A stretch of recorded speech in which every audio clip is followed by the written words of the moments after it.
Before we get started with our architraves, I'll just explain to you what an architrave actually is.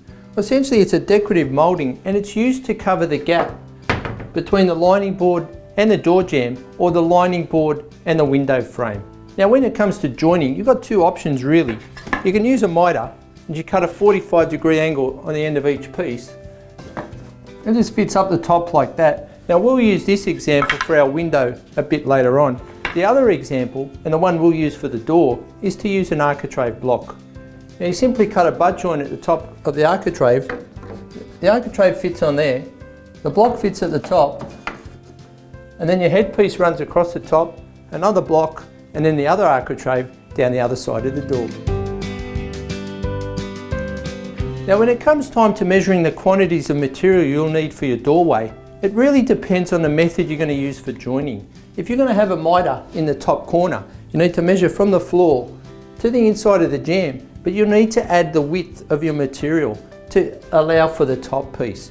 In our case, we're using our architrave block. So all I need to do is measure from the floor to the inside of the jamb here and add 3 millimeters, because I don't want my architrave to finish flush with the inside of the jamb. I just want that little distance set back. Now that distance is called a quirk. Now you could use 3 millimeters, you could use 4, you could even use 5. The distance is not important, but what is important, if you choose to use 4, make sure it's 4 millimeters all the way around. To install your architraves, you've got another two choices. You can use a trusty old hammer and nail, or you can use a nailer. But the most important thing is, whichever method you decide, is to line up your architrave with your quirk line. Now I've chose to use 3 millimeters and I've marked a pencil line around my jamb. The way to start is just line up at the top. Make sure it's aligned and then just fire the first nail.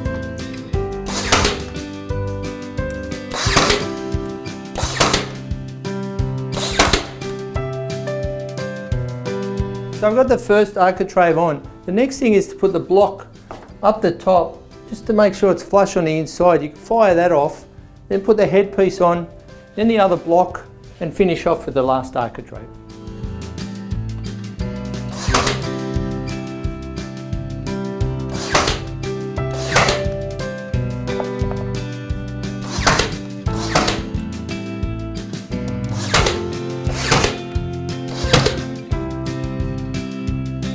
So that's the doorway done. Just a couple of tips. If you're going to do the sanding and priming, it makes it a lot easier to do it before you install it.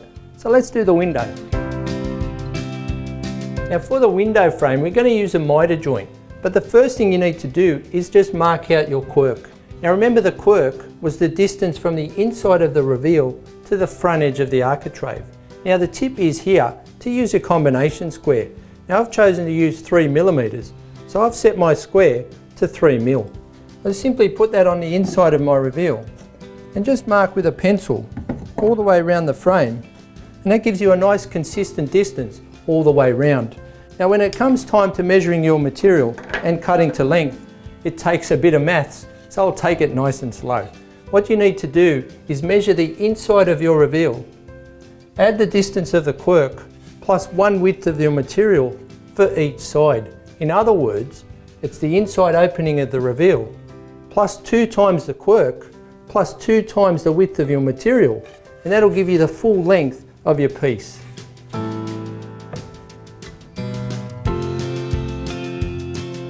Now I've got all my 4 pieces cut to size, and I've already pre-sanded them, because sanding them before you install them makes it a lot easier. Now when you install it, start with the bottom, and the important thing here is to line up your architrave with your quirk line.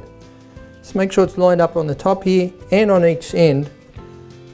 Just put one nail here into the reveal and another one at this end. We can add some more nails in later after we make sure our miters line up. In the corner, just want to apply a little bit of wood glue to the miter here. Now don't overdo it with the glue, because more glue doesn't make it stronger. It just makes more mess for you to clean up. So don't overdo it here. Just a little bead.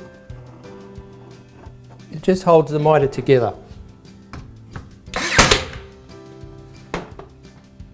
Now another tip here, I just put that bottom nail in. I'll leave the top one loose for now. Just gives me a little bit of play with my miter, just in case it's slightly out of square.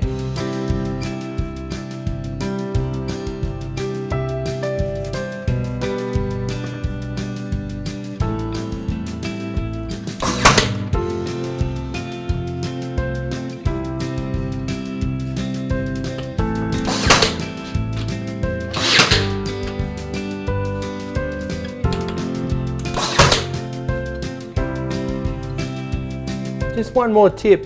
When you put your nail, just pay a little bit of attention where you pick the spot for the nail, because you need to feel that. So you don't want to try and get it into this tight corner here, for example, because it's just going to make it harder to feel and a bit harder to sand later.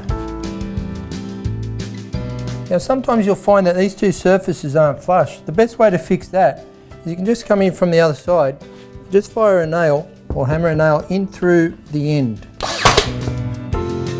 And then it's nice and flush. Well, that's the architraves done. They look good, don't they? Now chances are you've got some existing ones you need to remove first. So what you want to do is take a little bit of care. Don't just hook in and get a pinch bar behind the architrave and lever off. All you'll do there is just put a hole straight through your plasterboard. If you're going to use a pinch bar, put a scrap piece of timber behind it and lever off that. The other method is to just get a sharp chisel and start from the inside here.